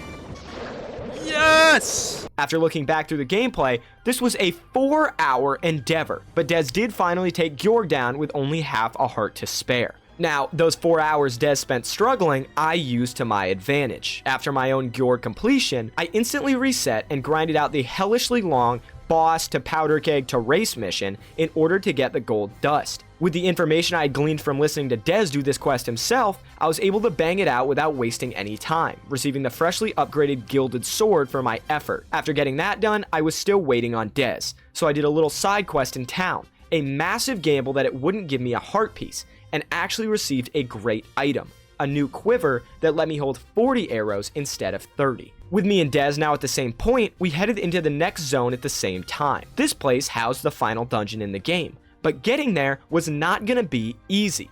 We roamed around for an absurdly long time because at this point in the game, there were barely any hints for the puzzles. I'm starting to understand why those book fair game guides were actually very necessary back in the day. To start the main quest, we finally figured out we had to use a song to wake up this weird skeleton dude and race him to the end of this fire-filled track. I actually could not beat him, so I explored a bit first. I ran into this mysterious character who told me that I first needed a mask found near the ranch. Luckily, there was only one path next to the ranch, which was home to these bum asses who made fun of my horse. The thing was a mule for sure, ain't that right, little brother? Okay, what if I hit you with the horse and then kill you? They challenged me to a horse race. It seems everyone wants to race in this game. If I won, they'd grant me the mask. Once I brought it back to the mysterious character, he spawned in a tree that allowed me to grapple into the main zone of this area. Following the path led me to the sand-covered town, and I met Tittle again, who sold me a map. At this point, I decided to head back and finally beat the big skull guy in the fire race. It actually ended up with me fighting him, but it wasn't too bad, and I received the captain's hat. If I equipped it, I could see skeleton soldiers who I told to destroy a grave. Under it was a little hole that led me to a mini dungeon. After defeating the swarms of bats that claimed my life a few times, I just received a fucking purple rupee. Luckily, after lighting all the torches, this door unlocked. Unluckily, there was a boss inside. This thing did an obscene amount of damage, but by utilizing my new lock-on tech and gilded sword, I took it down. My reward was the Song of Storms, but I couldn't quite figure out what to do with it. Des had been going through this area at the same time as me, but he was struggling a bit. Let's chill down. Just cycle him. Oh, yeah.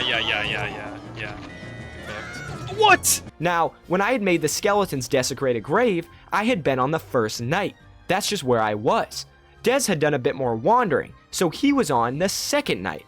And apparently, the skeletons move graves every night. This meant that Des was getting dropped into a completely useless hole.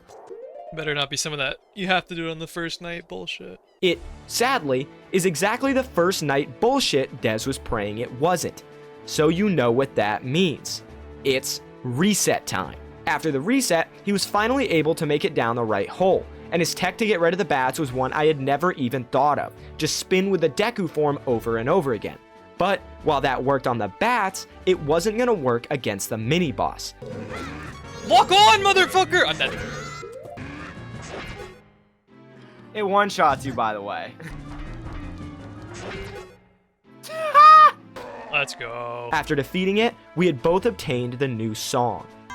Did you just fail? Dude, my learning a controller song? does not pick up inputs this well. Are you kidding me? Back in the town, we found a house surrounded by mummies that would be important later, but for now, the girl inside wouldn't let us in. At the back of the town was Springwater Cave, and by playing our new song inside, we were able to get some fresh water flowing. Now, we had to figure out some way to get into the house, but every time I got close, the girl would just run inside and lock the door. I tried roaming around to find another entrance and ended up in a well, which just had mummies guarding locked doors that I couldn't get by.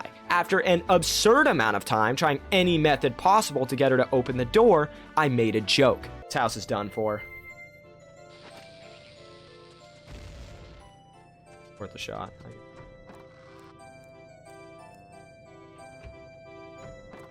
What? Apparently, the way to get the girl out of the house was to distract her with a fucking bomb outside. Who in their right mind could have figured this out? Now that I could actually get inside, I headed to the basement, where I encountered a monstrosity. Oh my god!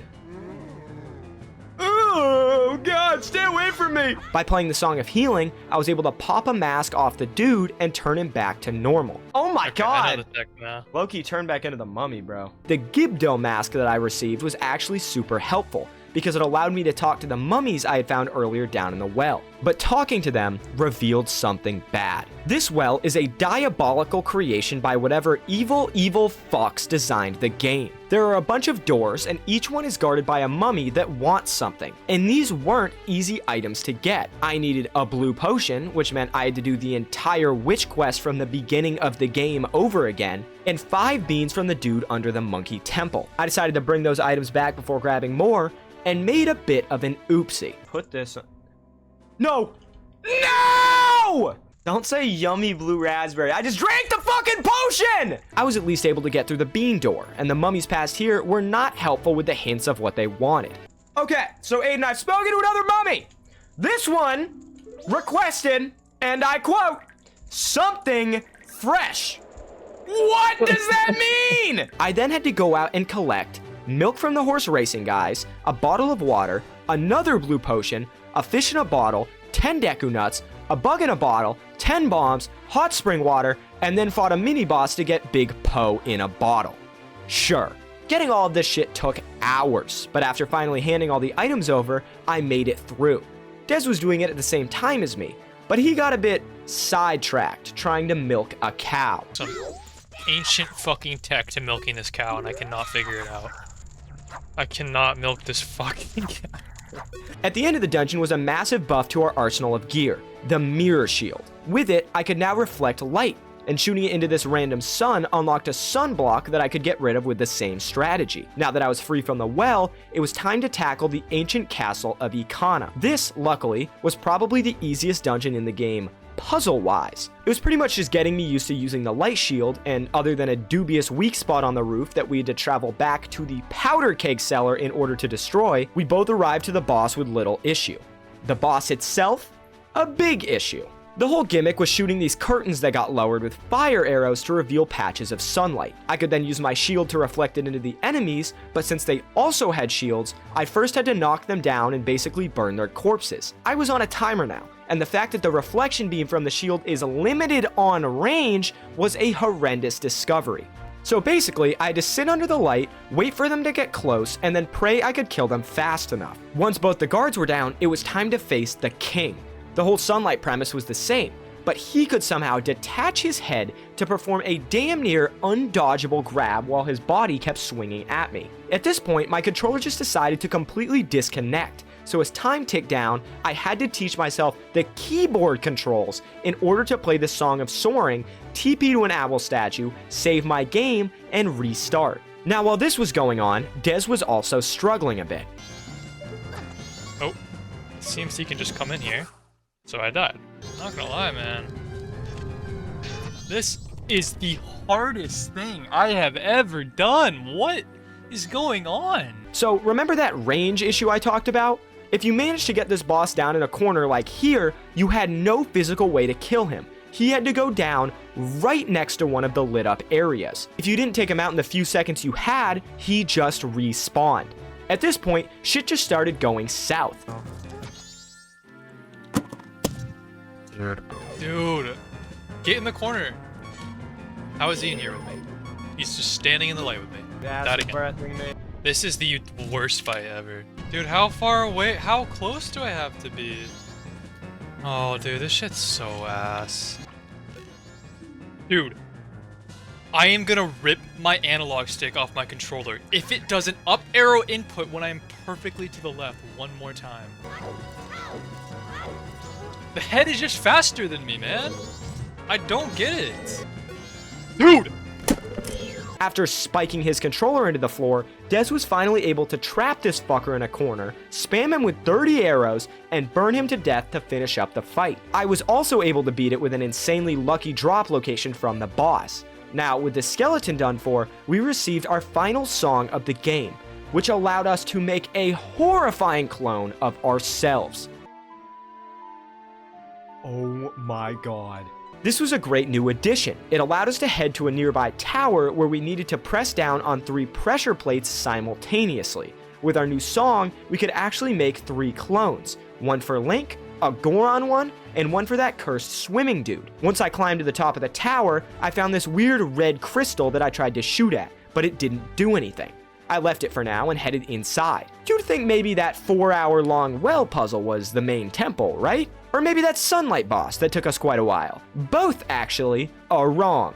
This building right here was the actual temple for the area, and this one was a doozy. A lot of it was using the clone song for pressure plates, using the mirror shield to get rid of sunblocks, and doing absurdly complicated puzzles for keys. They did introduce some new items though, these mirrors. I could tell they were important, but for the life of me, I could not figure out how to use them. After messing around for quite a bit, I finally realized you had to aim at them for a certain amount of time to charge them up, and they'd create a beam of light for the length of time you spent charging them.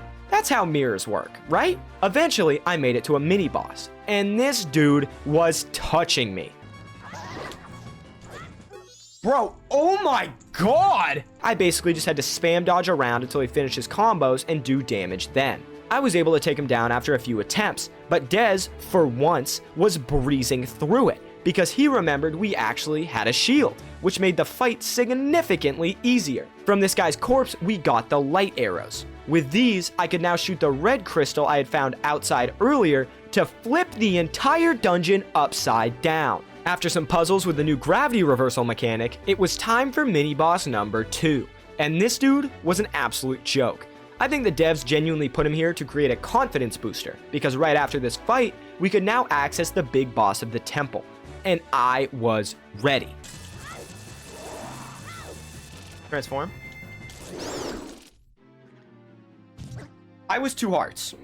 What just killed me? So, this dude was hard. The run back to him? I'm gonna speed this up. But every time I died, I had to do this run back, which, checking the time now, took 4.5 minutes, which is fucking ridiculous. And I was dying a lot. The whole premise of the fight was shooting him with light arrows to scare his bats away and then doing some damage. But he was swinging his scythe around like a madman. This is a genuine clip of me trying to fight him. Just went through him. Nope. And there goes 2 of my hearts. Dude, that was a 4-second boss fight! It lasted 10 seconds. His hitbox was also absurd. Am I fighting a deity that has spawned? No. Unlock, unlock, unlock! Ah!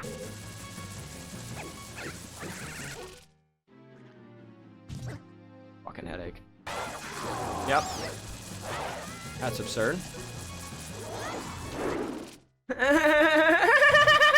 It's so fun. This game's so fucking fun, dude. I love it. It's so fun. That's so insane. Dude, stop putting the mask on!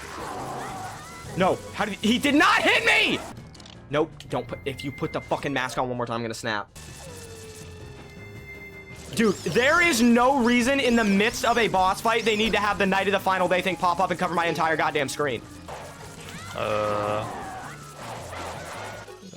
Bro, that's so insane. That's so insane. That's so insane.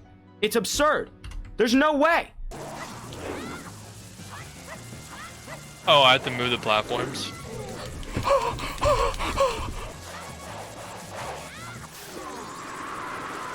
Yes! I'm fucking goated. I'm fucking goated. I'm goated. After defeating him with an ounce of my sanity remaining, his drop was not good. He dropped a boss key, which means this wasn't even the main boss of the dungeon. So we watched me suffer through this fight. How did it go for Dez? Okay, so what I've gathered from the 2 seconds that I was alive there, Yeah, the shield does not block him. The shield absolutely did not block him. So that just about makes this an impossible fight, I feel like. I'm done for. I'm not running all the way back here. I'm not doing it. I'm gonna go on strike from fighting this fucking boss. Yeah. Just go live my life out in Clocktown until it dies. What is? Oh my god, I hit the wrong thing! Paddle not ruin literally everything challenge. Over and over again, man. Can paddle not ruin everything? How? I'm unbinding this. I'm finding the fucking setting for it and unbinding it. I'm not even kidding. The issue Dez was running into was if you hit up on the right stick, it spawns in a tattle hint. And this game has the most sensitive right stick inputs I've ever seen. So when trying to shoot the bow with the left arrow, Tattle kept showing up. I'm crying. How? How? It's like God is just intervening on anything I try, man. But with all the struggles, he did finally take down this mini-boss. So we were both headed into the final battle of the dungeon. Just one problem. We both had the day reset timer ticking down, so we were on crunch time. If we couldn't beat him here, we would have to do that entire mini-boss fight again. Before we headed into this boss though, we received a new item, the Giant's Mask. Since we got it right before the fight, we knew it would be significant in the upcoming battle. It was time to lock in. The whole point of the mask was to make us big enough to fight this massive worm enemy. But to stay in the big form, you needed magic. And to get the magic potions, you had to be in small Link form. But in small form, it is insanely easy to die. I'm dead. I'm dead. Something just killed me. Don't even know what it was. After a rock genuinely crushed me to death, I knew I only had a couple more runs before the time ran out.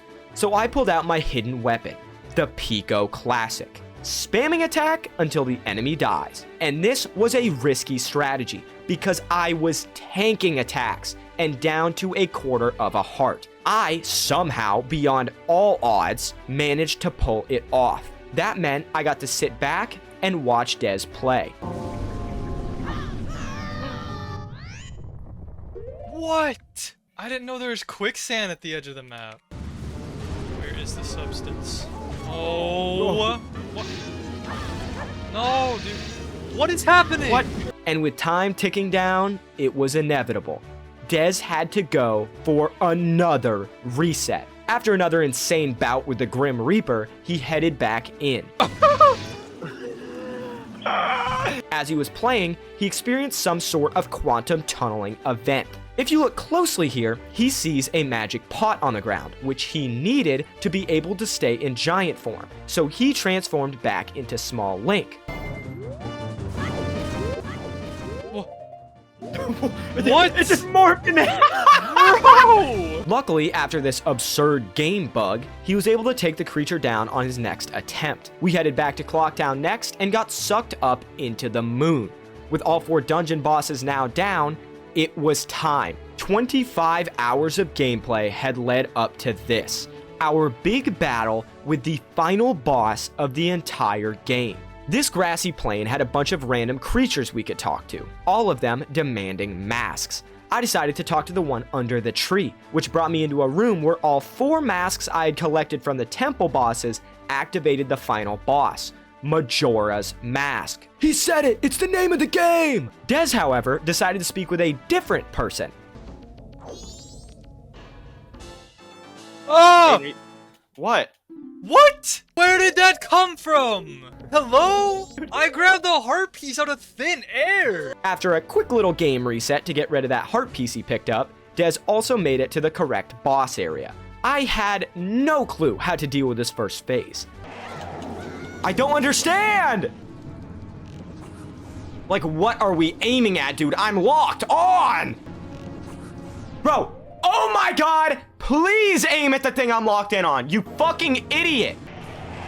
It doesn't make sense, it doesn't make sense. Tattle kept telling me to get behind him to shoot, but the time he turned around was so minimal that I genuinely could not hit him with my bow. I finally got him to take damage with some crazy random sword swing, and this activated Phase 2. It didn't last very long. What the fuck is going on? What? Get off your fucking flute, bro. This goddamn I'm cutscene. dead! So for this phase, all 4 temple masks spawned in and started shooting projectiles, all while Majora's Mask shot out a nuclear heat ray. It was a lot to manage. Bro, block! No, stop using this horseshit! Bro. Was that it? That wasn't it. Time for Phase 3. It's growing legs! Majora's incarnation! What the fuck is happening? I think I know what I can do. He's moonwalking! This one actually wasn't too hard, but I did end up dying, which meant I had to go through all the other phases again.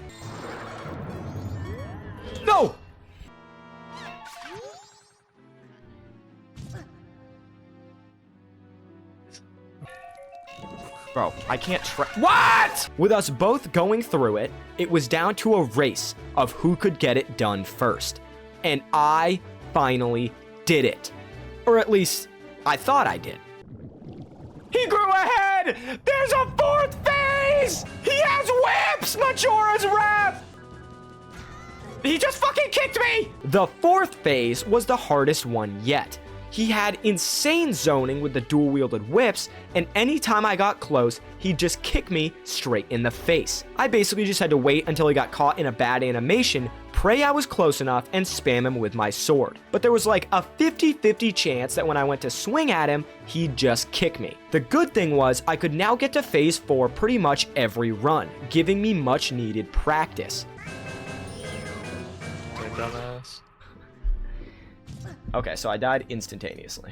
Much needed practice. This dude had 0 openings, and I just kept getting hit with his kicks that would break every single bone in my body. I just needed to make it to the 4th phase with full health, which wasn't an easy feat. Bro, block!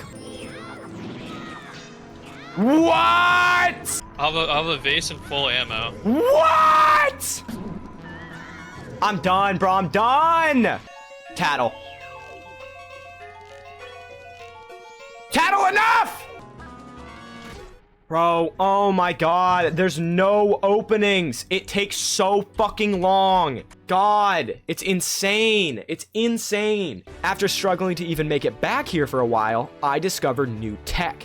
If I fired an arrow at him while he was stuck in an animation, I could stun him and get some massive damage in. And he responded with new tech of his own. What is that? And some more new tech. It seemed like this guy had an infinite amount of new moves to pull out. What the fuck are those? Bro, are we being for real? After I died to Beyblade Billy, I was back to square one. Bro, lock on! I did finally make it back there, but not for long. Things were looking rough. I had nearly 80 deaths on my counter, and I was starting to lose hope. I'm gonna deafen so I can just focus. Okay, on, like, good luck, good luck, good luck. As Dez deafened himself to lock in, I entered the flow state. What did I just do? What was that combo move? You're gonna do that No! bullshit. Okay, I threw that. Sure. It's fine.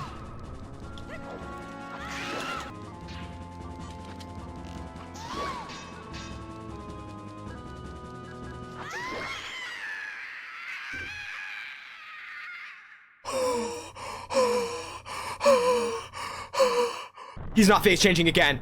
There's no way. Did I actually just beat the game? This was the most locked in I've ever been, and I fucking did it. I successfully beat the game. Hours of effort, suffering, restarting, but beating the game was only half the challenge. I finished with 75 total deaths, and with Dez deafened, I had to run to class. That meant I had absolutely no clue how he was doing, what his deaths were at, or if I had even won. This was my first time seeing any of this footage. Stop locking! Stop locking! Stop locking! Stop! Do a nice, easy first How? and second. Hey, can you unlock the camera, bro? I see my imminent fucking death. What is happening, man? I'm holding this shit out. I hit the lock on button and he rolls? Literally, why? Why does he roll? I'm holding 2 buttons. I'm holding fucking shield and then left and lock on and he rolls.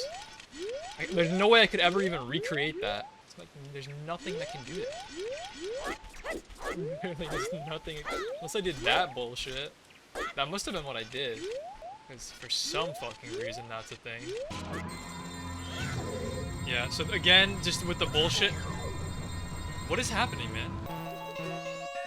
Thank you so much, Tattle, for ruining every possible chance. Always. I almost, like, no joke, this is gonna cost me the whole challenge, not having the 40 arrow upgrade thing. I don't even know where you get that. Oh, that dumbass just, oh my god. What the fuck? Get up! Lock on! Unlucky. Oh, fuck, dude.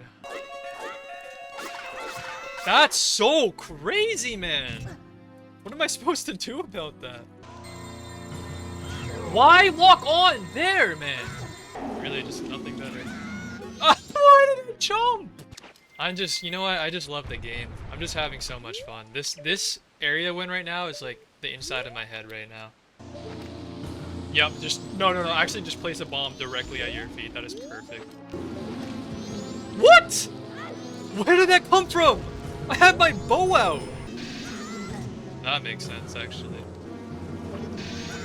No, that makes sense too. Good. And operator error. I will not lie. I truly hope Hayden's still suffering right now and it's not just me on my own. He beat it like 30 minutes ago, bro. This motherfucker. Motherfucker watched the IGN guide, scripted video. I know IGN fucking Larry over here probably has less than 80 deaths, so I think that's GG. How are you pulling out the... I don't even care about the challenge anymore. It's been over for the past like 15 deaths, I'm sure. Like, this is what I'm talking about. This is why this game is horrible. Where are... Silent. Completely silent, by the way. How did that miss, exactly? Lock on, man! Oh my god, please, please, please, man.